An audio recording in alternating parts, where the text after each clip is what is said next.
Hello বন্ধুরা, welcome to বঙ্গরন্ধন। গ্রাম বাংলায় যেমন রান্না করা হয় মশলা বেটে কয়লার উনুনে, তো আজকের সেই রকম একটা রেসিপি তোমাদের সাথে শেয়ার করব। আমি গিয়েছিলাম আমার মামা শ্বশুরের বাড়িতে। আমার শাশুড়ি মা আর দিদি শাশুড়ি মা একসাথে মাংস রান্না করেছিলেন। আমি সেটাই তোমাদেরকে দেখাবো। তো শুরু করা যাক। আজকে আমাদের রেসিপি মাংসের ঝোল। তো নেওয়া হয়েছে পেঁয়াজ কুচি, টমেটো কুচি, কাঁচা লঙ্কা, আদা, রসুন। মা শিলনোড়াতে রসুনগুলো বেটে নিচ্ছিল। তারপর আমার দিদি শাশুড়ি আদাগুলোকে শিলনোড়াতে বেটে নিচ্ছেন। আসলে আমরা এখন এত ব্যস্ত থাকি, শিলনোড়া আর ব্যবহারই করা হয় না। কিন্তু আপনারা মাঝে মাঝে সময় পেলে একবার অন্তত মশলা বেটে তরকারি রান্না করে দেখবেন কেমন স্বাদ হয়েছে তরকারি। বাটা মশলার স্বাদ যে এত সুন্দর হয় আমি খেয়ে বুঝলাম। বিভিন্ন ধরনের রান্নার ভিডিও পেতে আমার চ্যানেলটিকে সাবস্ক্রাইব করে দেবেন, তাহলে আমি আরও ভিডিও বানানোর উৎসাহ পাব। তারপর শিলনোড়াতে লঙ্কাগুলো বেটে নিচ্ছিল দিদা। আমি তো অবাক, দিদা কিনা লঙ্কা বেটে নিচ্ছে। চিকেন প্রত্যেকটা বাড়িতেই হয়, কিন্তু যখনই বাটা মশলা দিয়ে তরকারিটা হলো, খেতে অসাধারণ হয়েছিল। লঙ্কা বাটা শেষ, এবার একটা অন্য বাটির মধ্যে লঙ্কা বাটাটা তুলে নেওয়া হলো। এদিকে মা চিকেনটাকে ম্যারিনেট করে নিচ্ছিল স্বাদ মতো নুন, হলুদ আর সর্ষের তেল আর আদা আর রসুনের পেস্ট দিয়ে। ম্যারিনেট করে 20 থেকে 30 মিনিট ঢাকা দিয়ে রেখে দেওয়া হয়েছিল। কয়লার উনুন আগে থেকেই জ্বালিয়ে নেওয়া হয়েছিল। এবার তার মধ্যে কড়াই বসিয়ে গরম তেলের মধ্যে মা রসুনটাকে একটু অন্যভাবে থেতো করে দিয়ে দিচ্ছিলেন। তারপর দেয়া হলো অল্প কিছুটা চিনি, তাতে কালার হবে ভালো। তেল গরম করে নিয়ে রসুন, কাঁচা লঙ্কা আর টমেটো কুচি দিয়ে দিয়েছে। দেয়া হলো 2টো কাঁচা লঙ্কা, দেয়া হলো থেতো করা রসুন, আর এর মধ্যে দিয়ে দেওয়া হয়েছিল টমেটো কুচি। কয়লা উনুনের তাপটা ঠিকমতো আছে কিনা মা চেক করে নিচ্ছিল। এবার দিয়ে দেয়া হলো পেঁয়াজ কুচি। পেঁয়াজটাকে ভালো করে ভেজে নিতে হবে। তারপর দেয়া হলো বেটে রাখা আদা। তারপর 5 মিনিট মতো সময় লাগলো শুধু মশলাটা কষাতে। দিয়ে দিয়েছিল পরিমাণ মতো লবণ।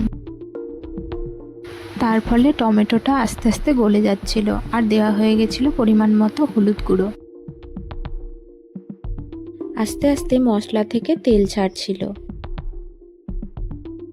দিয়েছিল ম্যারিনেট করে রাখা মাংস। তারপর চিকেনের সাথে মশলাটাকে ভালো করে মাখিয়ে নিয়ে ভালো করে নাড়িয়ে নেওয়া হলো। চিকেন থেকে জলটা আলাদা হয়ে যাচ্ছে। চিকেন থেকে যতক্ষণ না এই জল আলাদা হবে ততক্ষণ কষাতে হবে, তাতে টেস্টটা এনহ্যান্স হবে। অ্যাড করা হলো শুকনো লঙ্কা বাটা। এইভাবেই মা অল্প অল্প মশলা অ্যাড করে করে মাংসটাকে কষিয়ে নিচ্ছিল।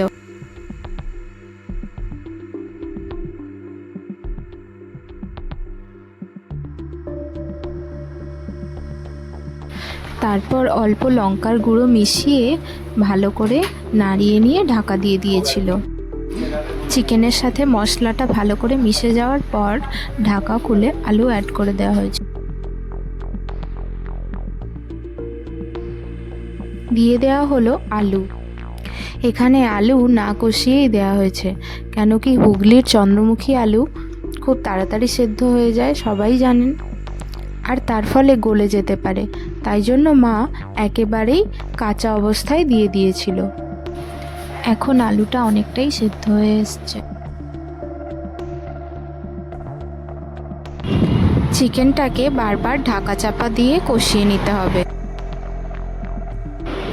বারবার ঢাকা দিতে দিতে মাংসটা সুন্দরভাবে কষে আসছিল। মাংসটাকে ভালো করে কষালে টেস্ট আরও ভালো হবে। এখন আস্তে আস্তে মাংস থেকে সুন্দর একটা গন্ধ বেরোচ্ছে। এই সময় ভালো করে চিকেনটাকে নাড়িয়ে রাখতে হবে, না হলে কড়াইয়ের তলায় ধরে যাবে। চিকেনের জলটা টেনে গেছে, এখন সুন্দরভাবে কষানো হচ্ছে। কালারটাও সুন্দরভাবে চলে এসেছে।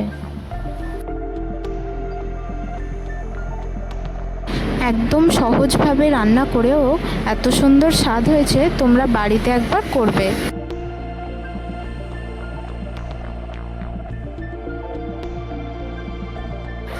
মা এমনভাবে রান্না করেছে তাতে স্বাদও যেমন সুন্দর হয়েছে আর কালারও খুব সুন্দর হয়েছে।